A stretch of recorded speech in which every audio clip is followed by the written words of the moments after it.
So how you doing, bro? Doing good.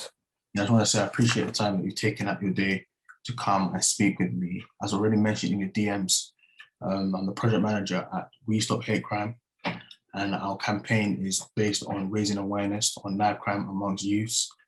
And I guess this video interview is a step forward into us, spreading awareness. As I may have already mentioned that we'll be sharing this video interview on our website, and we'll be, promoting it across our Instagram page. So what I want to say is I really appreciate the time that you've taken out your day to come and do this interview. So before we dive right straight into it, I just want you to introduce yourself, talk about your upbringing, where you came from, and the things that you like to do on a day-to-day basis. Right. My name is Channon. I'm 24 years old.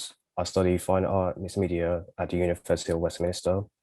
And what I do is my spare time, I like to visit art exhibition to see some latest artwork. And also I do some rock climbing to help me relieve some stress and my mental health. Mm-hmm. And also I like to go on my PS4. PS4, what type of game do you like to play on your PS4? So I play a lot of Mortal Kombat, and this is a game that I grew up playing, and which again is it's violence, but it's also entertaining, Mm-hmm. and you just feel, it just feels fun.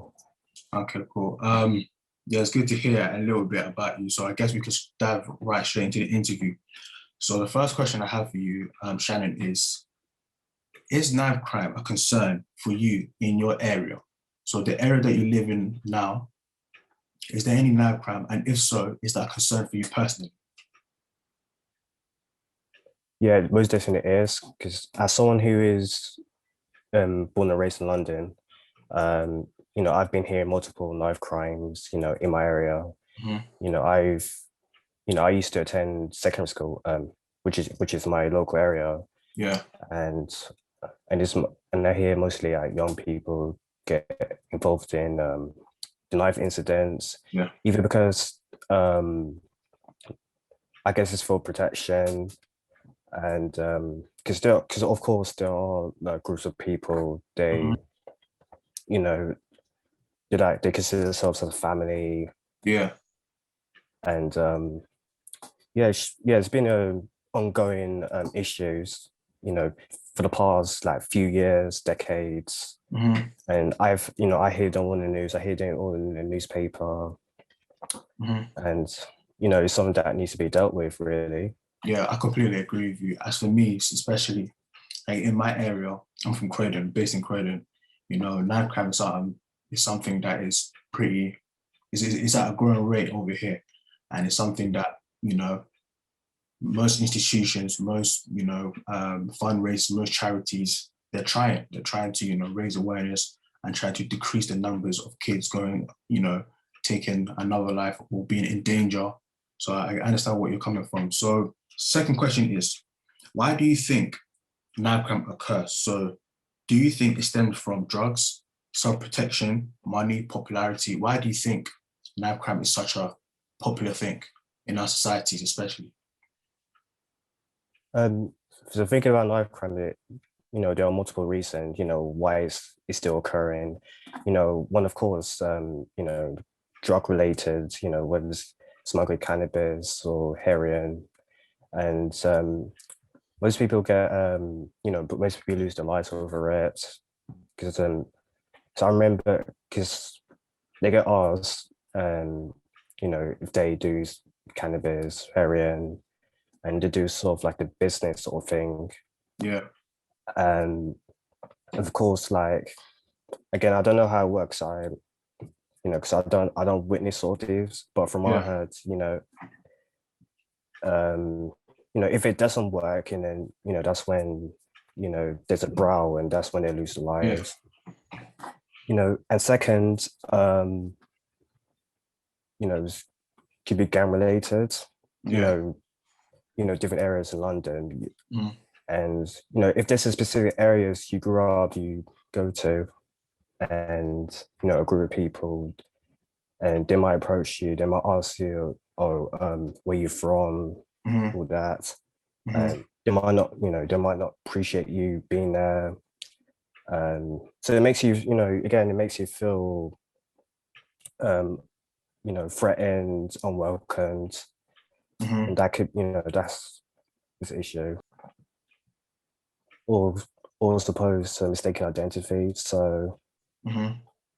like, like if there's a person who, based on their appearance as well as the outfits, Yeah, if you're wearing expensive outfits, they might stare at you, they might look at you yeah, funny, yeah, and you know that could be the yeah, reason yeah. why. Yeah, I mean, everything that you mentioned, I agree with you, especially the drug related bit. Like you said, I haven't physically witnessed, but of course you heard, you know, when you're going out selling drugs, there's a chance where you can get stabbed. So in order for you not to get stabbed, you need to self-protect yourself. And what do you do by protecting yourself? You carry a knife.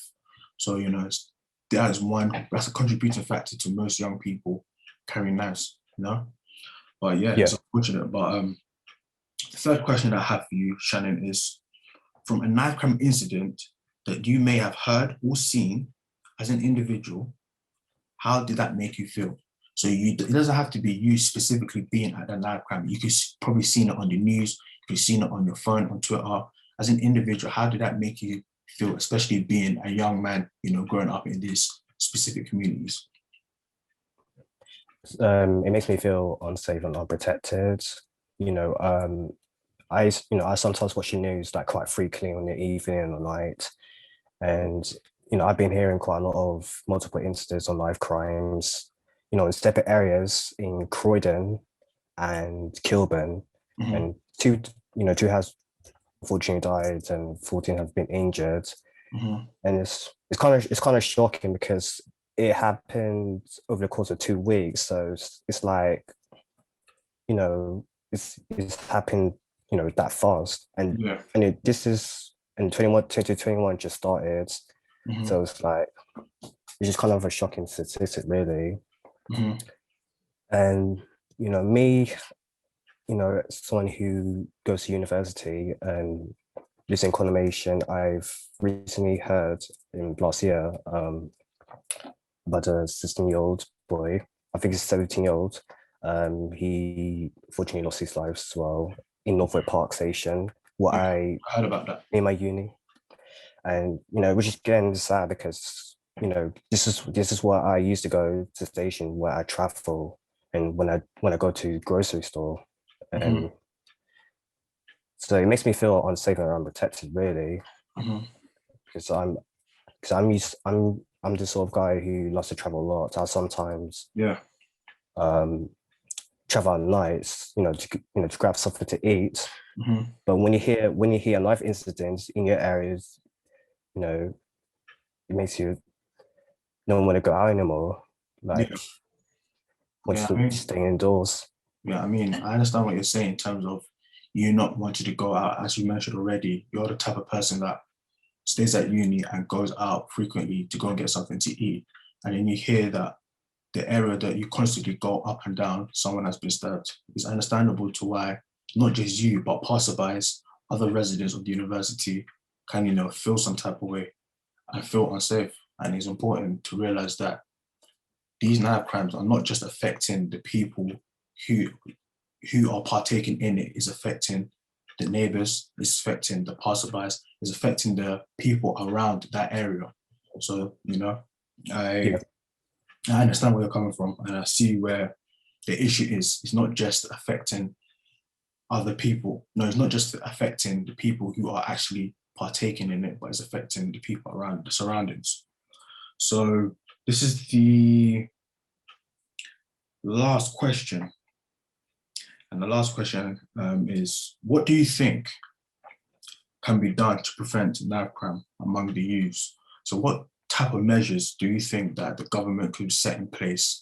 Small charities can set in place, fundraising charities can set in place, campaigns can be done in order to, steer away the youth from knife crime. yeah. So considering, it happens to a majority of young individuals, involved in knife crimes, who've been caught with knife crimes. And I think a youth centre would be, very beneficial for them. to get the support they need, address the problems, move forwards, and look things from a different perspectives. So I think it's good for them, Mhm. to you know um, move forward, sort of Yeah, thing. yeah.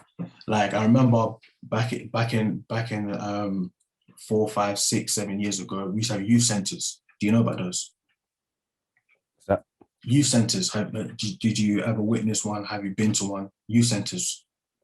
I used to go to one when I was quite young, actually, Yes. and And I remember those youth centers, and what those youth centers used to do, it gave young people things to do on their free time. Because think about it, as soon as they finish school, they have a place where they can go hang about, play, chill, communicate with friends, network with other people. But now youth centers have been stripped away. There's not a lot of youth centers around these urban areas. And that is something where the government should start putting it back out in these type of streets, because the youth centers were very helpful. And now that it's taken away, it's given a lot of these young kids a lot of time. And a lot of time results into things like knife crime, or things can result into things that, can result into knife crime. So some of the measures, that's one thing that me personally, can say is implementing youth centers again. But yeah, I really appreciate the time you've taken out your time again to come and speak with me, give some thoughts, share your insights on the questions that I have.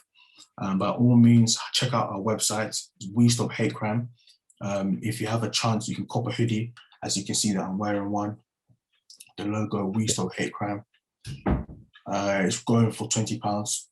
If you have a chance, check out our website. We sell mugs, we sell jumpers, we sell sweatshirts, we sell all type of things. But once again, I appreciate you, Shannon, for coming and speak with me, giving me your insights on knife crime, and hope you have a great day.